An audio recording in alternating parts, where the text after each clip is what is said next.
turns out that blowing your nose is a very much learned ability that children struggle with if you're unaware. The number of sneezes with just gross, disgusting fallout happening in my place yesterday was unpleasant. But I'm back. So we are looking at stuff from, I believe this is 5.2, right? So 5.2 examples. Okay, 1 and 2 in the video hopefully went okay. Were there issues that you guys encountered through the video? Like there could have been a typo or something. It was super early in the morning. 1 and 2 makes sense as you went through them. Okay, so you guys have all that formulas and stuff written down. Let's jump in. We're going to look at number 3. And number 3 on your assignment is not that. Number 3 on your assignment. What's this one? Gosh, what a good drawing. I cheated. I had to find this picture online, and then I had to go in and erase all the forces and stuff that they had drawn on it. But you would have never known it had I not told you. Honesty. Cool. Well, we have a block sitting on a table. All right, and we got a metal pail that's connected to it, and we have a massless cable that runs through a pulley as pictured. We are adding small pellets into the pail until it starts to move at a constant speed. Awesome. We know the mass of the pellets and the pail and the weight of the wooden block. We are asked to find the coefficient of friction between these two things. So I don't have the formulas up, but I know it's always mu Fn. Mu times the normal force is all that we're dealing with in this. So to get started with it, as always, we should probably draw a free body diagram. But free body diagrams in this context are always going to be a little bit weird. Just a skosh.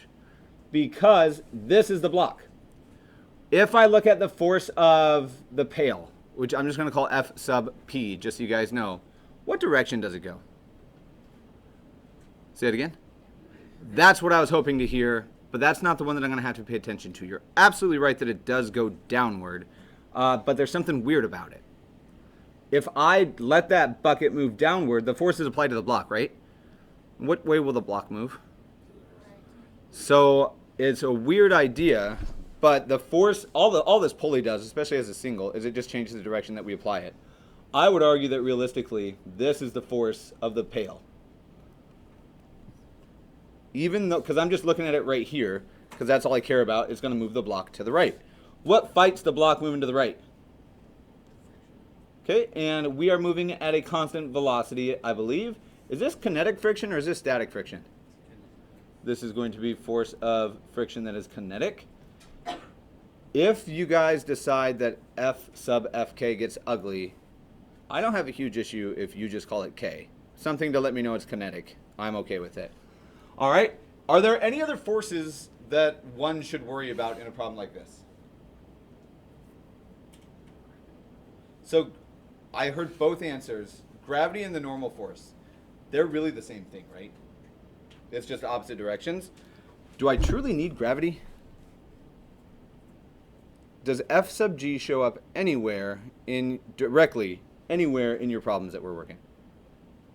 I don't think so. And you could answer yes, and I would hear that argument, but I also get this one. What's this force? It's blasting right out of the table. That is my normal force. Cool.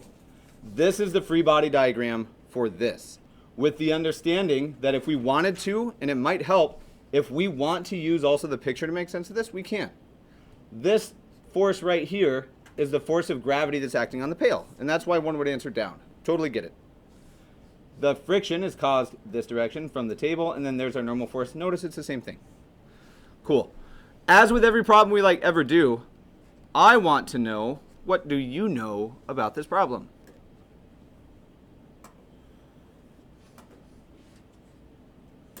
All right, I'm going to grab the calculator. We're going to get some random numbers because it's 8:30, and for whatever reason, nobody wants to volunteer answers.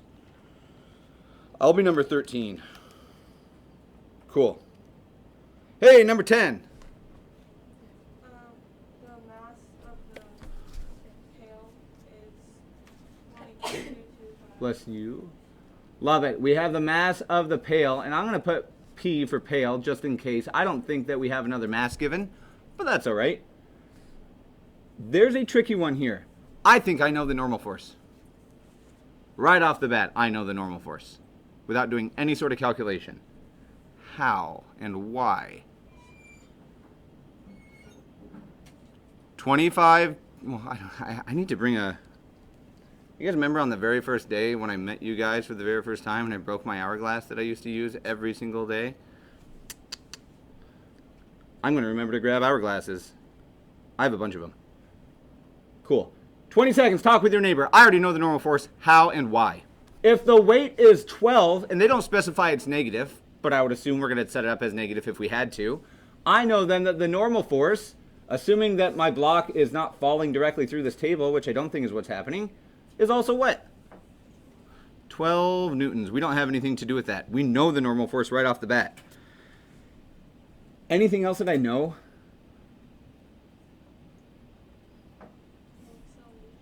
I do know the acceleration is 0. I think there's another way that I can write that, but that's okay. Acceleration is 0 meters per second squared. There is one more thing that we could or could not write down. It's entirely up to you. I would write it down just in case. What's G?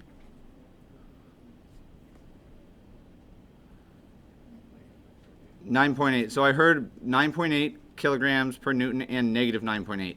In this problem, where's gravity gonna be anywhere in here? Because we don't need it for the normal force. What does gravity wind up working with? The pail, and the pail is pulling the box in the positive or negative direction. So again, don't think about the pail itself. Let's focus on this. This is gonna move to the right or to the left. Do you want to call that positive or negative? I would probably call it positive. I'm just going to make that note so that now, even though the pail is pulling down, I don't care about how the pail itself is moving. I care about how the block winds up moving. I'm going to treat gravity as a positive because when I do mass times gravity, I'm going to get a force that's positive already. That cool with you guys? Cool. What are we trying to find? Kinetic friction? I think you're missing a word. The coefficient of kinetic friction, and I use which Greek letter? Indeed. I was going to do it again, but it's going to get old if I keep doing it. Cool. Mu sub k. We've got it. Now, Delilah, when you commented that the acceleration is 0, there's something else that I might have written, but that's completely fine. Let's just go ahead and dig in. Work equations, whatever you want to call it. I think I usually use this, right? Equation? Possibly scratch. I don't know. There's a million words I could put in there. It's not accelerating. It's moving, but it's not accelerating, which if there's no overall acceleration on this block, what do you know the net force must be? It must be 0. Now, nice haircut. I didn't see it until just now.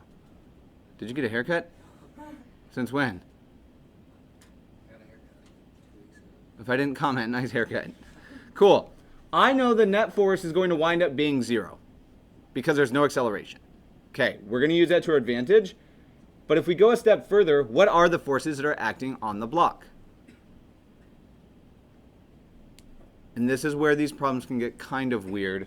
But give me one force, not by number, but just the name of the force, number 4, that's acting on that block. I don't know who 4 is.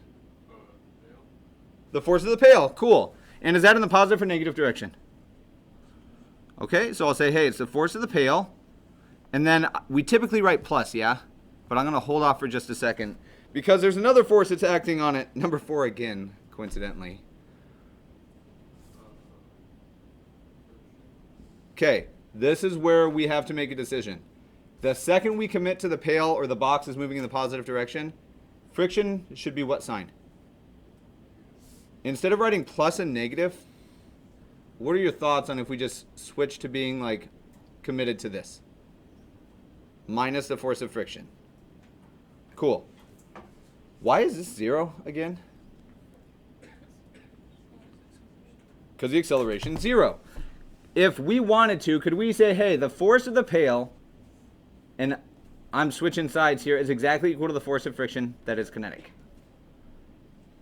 Y'all cool with that? I add this to each side, and then I swap it. So the step that I'm not showing is I do 0 equals Fp minus F sub Fk, and then I add F sub k, and then I switch sides. Cool. Well, let's just see what we have, and that's going to make that really muddled, and I don't like it. But let's just kind of plug in here. How would you find the force of the pail? Not what is it, but how would you find it?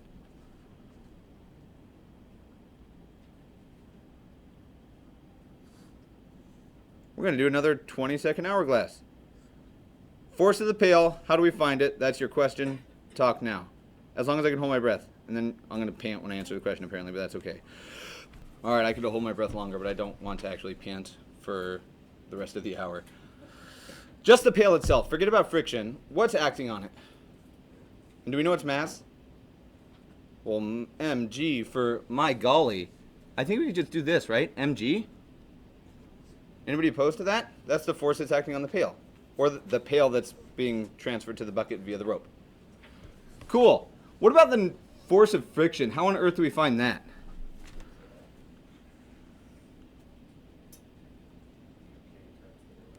Mu k times the normal force. I don't like that depth.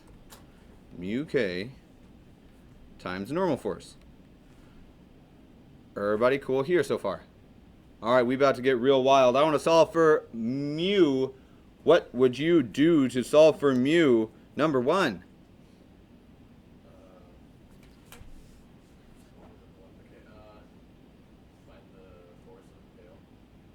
I could. I'm not yet. I'm going to plug it all in at once. If I just want mu k on this side. Everybody good with that? Just divide by F sub n. So mass times gravity divided by the normal force is apparently going to equal mu sub k. And we're just rearranging. I'm not going to plug in until I get to the very end. You guys may find it unnatural to do that. I can switch it up from time to time, but I'd rather just write these letters than have to write numbers over and over and over and over. Cool. Well, do we know the mass of the pail?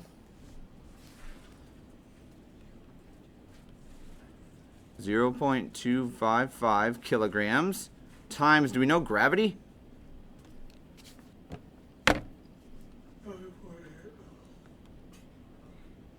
I am trying really hard not to sympathetic yawn.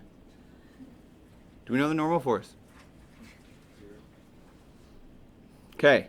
No, it's not 0. Who said 0? Why 0? Yeah. It's 12. We had it written down. Why 0? Okay, I appreciate the trying to add stuff in. Now I'm going to do a little bit of unit game up above and below. Mass is in kilograms. This is in newtons per kilogram, which means the entire numerator is in what? Good, that's what I need to happen. The denominator was in newtons and Dagon, and that's perfect because mu does not have a unit on it. It's just a constant. It's a number. Cool. I think that you guys can type this into your calculator, and you're going to wind up with approximately 0.21. My Google thought I was talking to it, and I don't know why.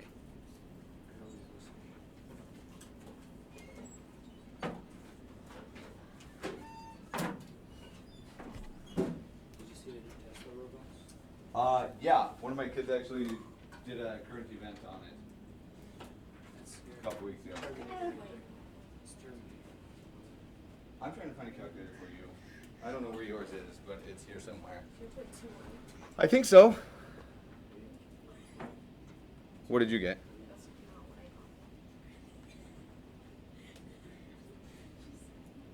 Because it's 0.255. Cool. The coefficient of like, I'm going to call in one person. You guys get, I love this 10-second idea. I really am going to bring a bunch of hourglass. I have so many because before Zeke, and hopefully again here eventually, huge board game person. Like, I love board games. What I don't love is playing board games with people who think and think and think instead of act and act and act. So what we wound up doing was we wound up first just saying, all right, guys, there's a time limit. You have to make a move in this much time. Eventually we got distracted and people would argue and stuff, so we went and bought like a huge pack of hourglasses. So there's no arguments anymore because it drives me crazy when somebody thinks and thinks and thinks and thinks and thinks and then skips. Ugh. Anyway, I want you guys to try to word this in context. Give me a statement, and I'm going to be real nitpicky. I'm going to call in one random person in 15 seconds. I was really expecting to nitpick, but I wasn't able to there. If you didn't hear Abigail just now, the force or the coefficient of kinetic friction between the block and the, you say pail? The table. Give me the two surfaces that we're looking for the coefficient of friction between and the number, and you're good. The coefficient of kinetic friction between the table and the block is 0.21. That's it. We got it. Cool. Where did you struggle with this one? I got it wrong because I said .225 instead of 2.2. That's the second time I've seen that mistake. Did the same thing happen with you? Did you use .225 and that's what got you .18? I think when I was finding the normal force, I used 12 and then I did times 9.8 instead of just using 12. Ah, yep, that'll happen. Easy mistake to make because you're getting goofed up and like it's super common. Cool. Doable? Do you guys want to try to give number 4 another shot before I walk us through it? Yes. All right. How much time you need? You got it. You want? I'm going to help you with the givens. Cool. 10 minutes? Maybe. I don't know. I just want to sound like I was criticizing you a little more. First of all, do you guys know what the coolest Olympic sport out of every Olympic sport is?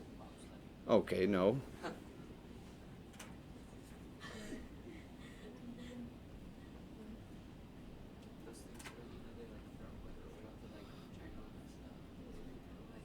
I wonder, I can't zoom in any further. That's curling. It's curling. This is by far the coolest Olympic sport. It is my favorite Olympic sport. Only Olympic sport that I watch, like, religiously. If this were an Olympic year, you guys would never hear me shut up about curling. Love curling. It's so cool. What does this sweeping do?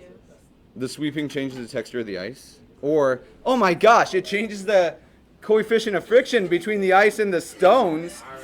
For real, like it's perfect. Oh man. If I have access to Fox Sports, believe it or not, sports exist outside of the Olympics as well. Pretty regularly that Mrs. Holloway and I will watch a good bout of curling. You've never seen curling, Rafa? All right. Here we go. Isabel is pushing a curling stone, and it accelerates to 6.5 meters per second, and then she releases it. Right off the bat. It releases, right? Which means there's only one force acting on it at that point in time. What is the only force acting on a stone that slides down ice? Friction is the only force acting on it. Cool. So, if we want a picture, we can, or at least a free body diagram. Friction, and it's kinetic because we're moving, yeah? Cool. So here's my force of friction, pushing it this way. Force of friction, that's kinetic. Do we know its mass? We don't, huh? Well, what else do we know? Because I can't find the normal force here, I don't think. I do know the velocity, and I'm going to say even, I think we know a couple velocities. And there's not a whole lot to draw in this picture, right? There's nothing else to really add. I don't know the mass, so I can't even think about the normal force. But I do know that it's 0.31 is the kinetic friction. So here we go. Let's just write out what we know. What's the initial velocity?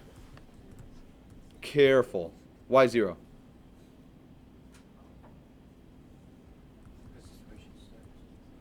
So let's just read a little bit more. She does what?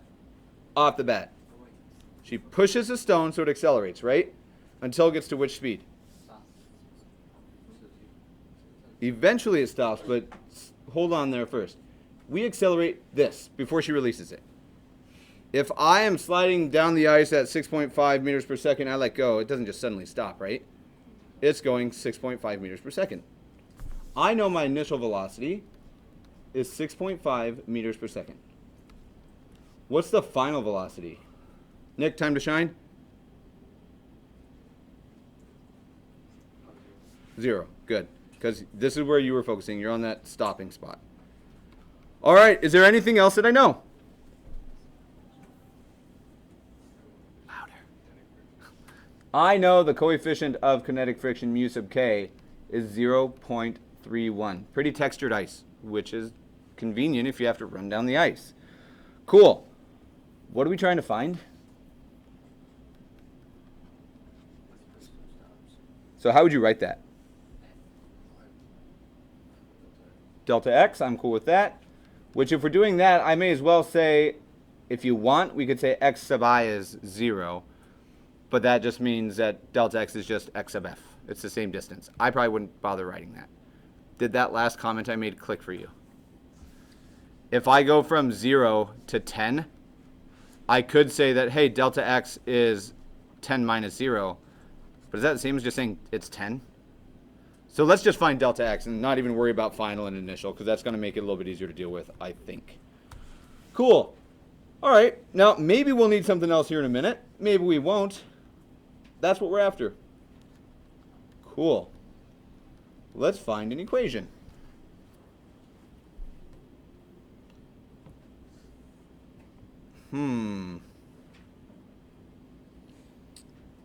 Well, if I don't know where else to start, I like to think about all the forces that are acting on this. The net force on this object, there's only one force, right? What's the singular force that's acting on this object? Friction. Now, if I say I'm going positive down to 0, my friction is in what direction? If my initial velocity is positive. So backward, I prefer negative, but I'm cool with that. This is where you guys start. Cool. I'm going to give you a few minutes. Play around with it. Plug in stuff that you might know. You don't have a ton of values, right? We don't know M yet. We don't have any of that stuff. I promise you have enough. Maybe even thanks to Bea, you can read clearly. Thanks again for this. Cool. I'll give you guys a couple minutes. I want you to try something, even if you're wrong, something. Cool, cool, cool, cool, cool. This problem seems so hard because we don't know almost anything about it, right? But check it out.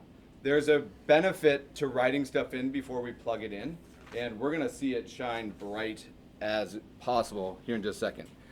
Without thinking necessarily about this problem, and I'm going to hide it for just a moment. How do you find net force if you're Isaac Newton?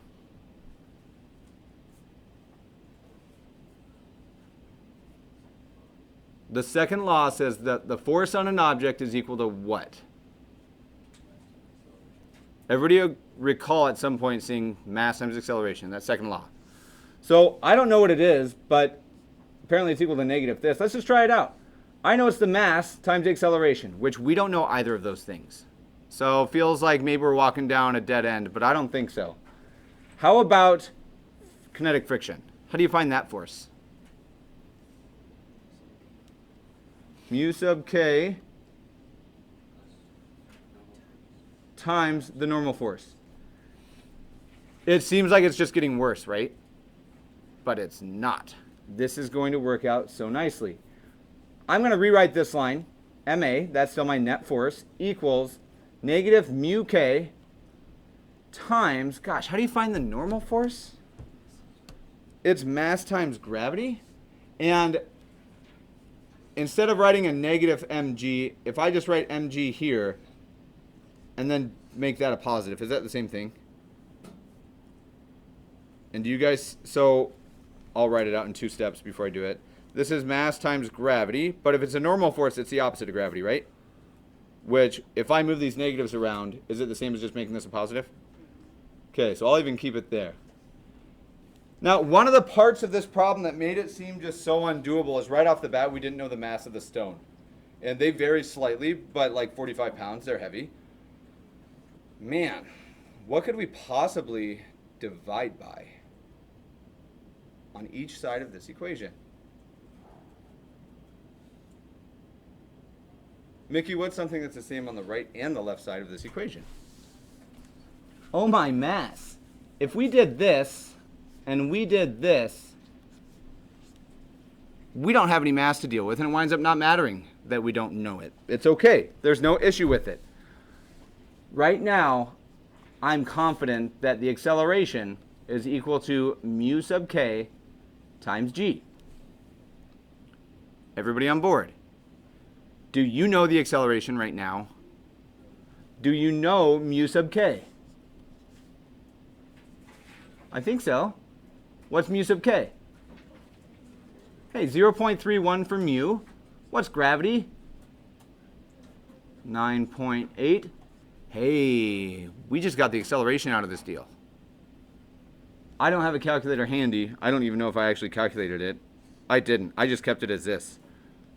Somebody want to hook it up with that number or not? I'm okay with this. Here's acceleration. Now, we're trying to find delta x, and it turns out we needed the acceleration as well. Man, I know the acceleration. I don't have the number written down yet, but I could. I know the acceleration. I know the initial and final velocity. I'm trying to find x. I don't know the time. Man, any of those equations going to work for me? Number 3 would work. I'll tell you number 2 would work and number 1 would work, because 1, 2, and 3 are the same equation. They're just rearranged. What are we actually looking for in the end? X sub f. So I probably wouldn't use 3. I'm going to use equation 2. And let's just check it out. For equation 2 from our board, we know that x sub f is equal to v. I don't like that equal sign. X sub f is equal to vf squared minus vi squared over 2a. And then there's a plus x sub I over here, right? What's x sub I though? Where are we starting? I ain't even going to write it. Man, do we know the final velocity? 0, and I know the initial, and I know the acceleration. Man, without ever touching my calculator, I've done every hard part of this problem. 0 squared minus 6.5 squared divided by 2 times 0.31 times 9.8. If you prefer to plug stuff in as you go, that's okay, do it. I don't mind. But I would rather just write this a single time. When you carry out this calculation, dying to know what you get. Because I didn't even have a calculator when I did it, so this is where I stopped.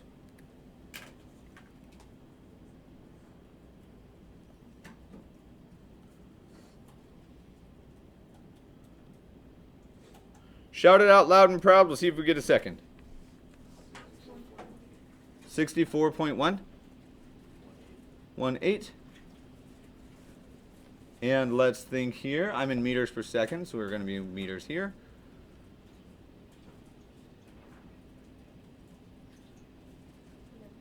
Totally, I think, seconded that. Okay. I'm going to double check on my calculator just to verify.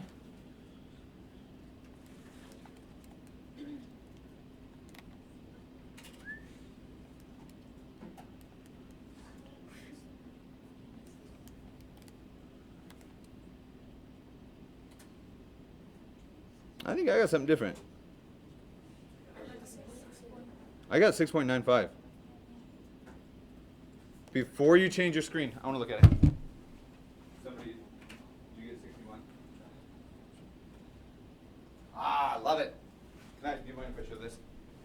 You do mind? Oh, wait, no. Okay. I should have asked before I took the calculator. Kind of hard, like twisting your arm to make you say yes. All right, in this expression,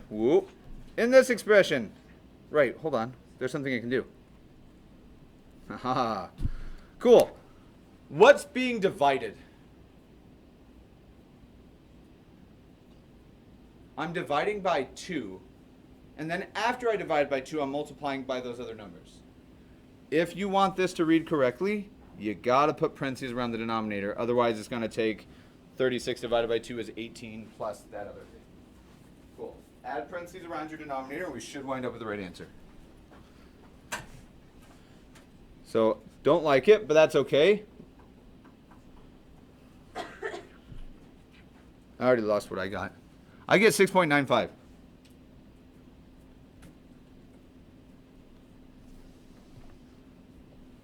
Cool. I have a second, but I need a third through 13th.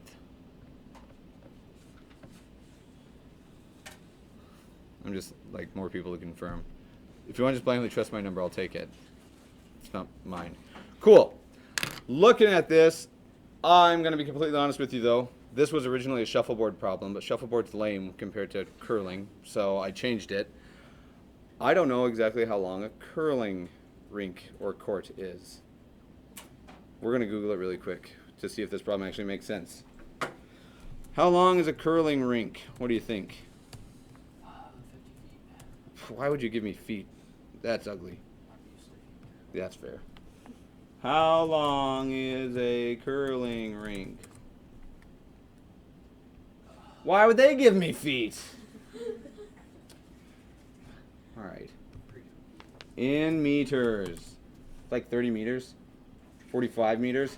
Man, this person's terrible. Isabella's learning. That's okay. Cool. I want you guys to get a little bit more practice, I think, then. Cool. Now I want to make sure I don't give you the exact same problems.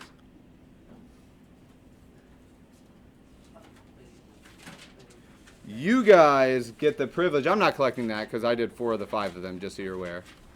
You get the privilege of having 7 minutes to start homework 5.2, which is waiting lovingly on page 135.